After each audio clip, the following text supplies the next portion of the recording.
এখন আসো metaphase. In this step, all the chromosomes come and locate at the equator of spindle apparatus and get attached to centromere by spindle fiber.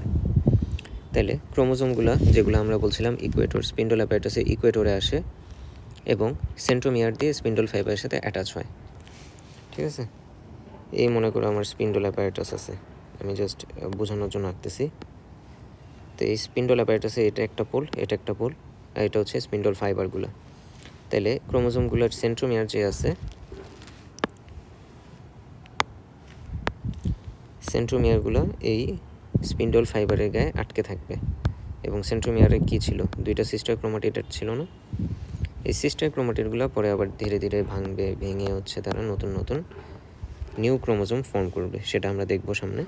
তো আপাতত এটা মনে রাখো যে মেটাফেজে ক্রোমোজোমগুলো হচ্ছে স্পিন্ডল অ্যাপারেটাসে ইকুয়েটোরিয়াল রিজনে পৌঁছায়। ইকুয়েটর মানে কি, এই রিজনটা, এই রিজনে পৌঁছায় এবং স্পিন্ডল ফাইবার দিয়ে সেন্ট্রোমিয়ারগুলো অ্যাটাচ থাকে।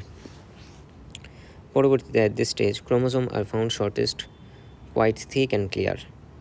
অর্থাৎ এই স্টেজে যে ক্রোমোজোমগুলো পাওয়া যায়, এই যে ক্রোমোজোমগুলো, সেগুলো কি থাকে, শর্টেস্ট থাকে, সবচেয়ে খাটো থাকে, থিক থাকে এবং ক্লিয়ার থাকে। এমসিকিউতে আসবেই, মাস্ট। ঠিক আছে, এমসিকিউ যে মেটাফেজে ক্রোমোজোমগুলো কীরকম থাকে, short, thick and clear. Short, thick, clear মনে রাখার ট্রাই করবা সবাই। তারপরে আসো anaphase. In this stage, the centromere of the chromosome now split so that two independent daughter chromosomes, each with its own centromere, are formed. তাহলে বলতেছে, এই যে আমি আগের ছবিতে একটা ক্রোমোজোম আঁকছিলাম যেটা মাঝখানে সেন্ট্রোমিয়ার ছিল, এই সেন্ট্রোমিয়ার যদি সামহাও ভেঙে যায় তাহলে কি হবে, যদি মাঝখান দিয়ে ভেঙে গেল তাহলে কি হবে, এই উপরের পার্টটা একটা ক্রোমোজোম আর নিচের পার্টটা আরেকটা ক্রোমোজোম হিসেবে ফাংশন করা শুরু করবে। ঠিক আছে, তাহলে এটাই বলতেছে অ্যানাফেজে the centromere of the chromosome now split, সেন্ট্রোমিয়ারটা স্প্লিট হয়ে যায় so that two independent daughter chromosome each with its own centromere are formed. তাহলে দুইটা ইন্ডিপেন্ডেন্ট ডটার ক্রোমোজোম ফর্ম হয় উইথ ওন সেন্ট্রোমিয়ার, নিজের সেন্ট্রোমিয়ার দিয়ে। The chromosomes move towards the respective pole, ক্রোমোজোমগুলো তাদের নিজ নিজ পোলের দিকে আগাইতে থাকে। In this movement depending upon the location of the centromere chromosome takes different shape.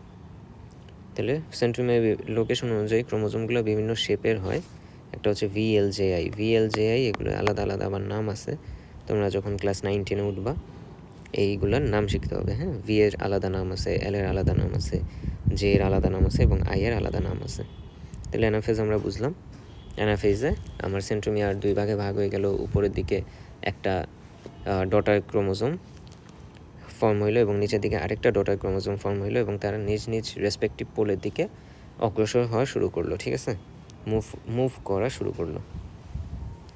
Move অর্থাৎ এই অ্যানাফেজই হচ্ছে আমার কী হয়ে গেল, ক্রোমোজোমটা দুই ভাগে ভাগ হয়ে গেল। ঠিক আছে, আমরা এই মাইটোসিসের ফাংশনে পড়েছি যে নিউক্লিয়াস দুই ভাগে ভাগ হয়, হ্যাঁ, ক্রোমোজোম দুই ভাগে ভাগ হয়। এই তাহলে ক্রোমোজোমটার ভাগ হইলো কোথায়, অ্যানাফেজ স্টেজে কিন্তু ক্রোমোজোমটার ভাগ হয়ে গেল। এবার আসো lesson 4, telophase. In this phase daughter chromosome reach their respective pole, অর্থাৎ যেই সব ক্রোমোজোমগুলো ডটার ক্রোমোজোম ফর্ম হয়েছিল অ্যানাফেজে, তারা নিজ নিজ পোলের দিকে চলে গেছে। Spindle apparatus disappear and chromosome lose their identity reverting to diffuse chromatin network. অর্থাৎ প্রোফেজে তোমরা মনে রাখবা যে টেলোফেজ হচ্ছে প্রোফেজের উল্টা। প্রোফেজের যেই সব স্টেপস হয়েছিল টেলোফেজে হচ্ছে সেগুলো রিভার্স হবে, রিভার্স স্টেজ বলা যেতে পারে এটাকে। স্পিন্ডল অ্যাপারেটাস ডিসঅ্যাপিয়ার করছিল প্রোফেজে, মেটাফেজে সেটা কি হবে, আবার রিঅ্যাপিয়ার করবে। ঠিক আছে, স্পিন্ডল ফাইবার ডিসঅ্যাপিয়ার করবে, কিন্তু এই আমার নিউক্লিয়ার মেমব্রেন, নিউক্লিয়ার লাস সেগুলো রিঅ্যাপিয়ার করবে। স্পিন্ডল ফাইবারের কাজ কী ছিল, ক্রোমোজোমটাকে দুই ভাগে ভাগ করা। তাহলে ক্রোমোজোম যেহেতু দুই ভাগে ভাগ হয়ে গেছে, এখন আর স্পিন্ডল অ্যাপারেটাসের কাজ নেই, তো এই জিনিসটা ডিসঅ্যাপিয়ার করে ফেলবে। Finally nuclear membrane reappear. ঠিক আছে।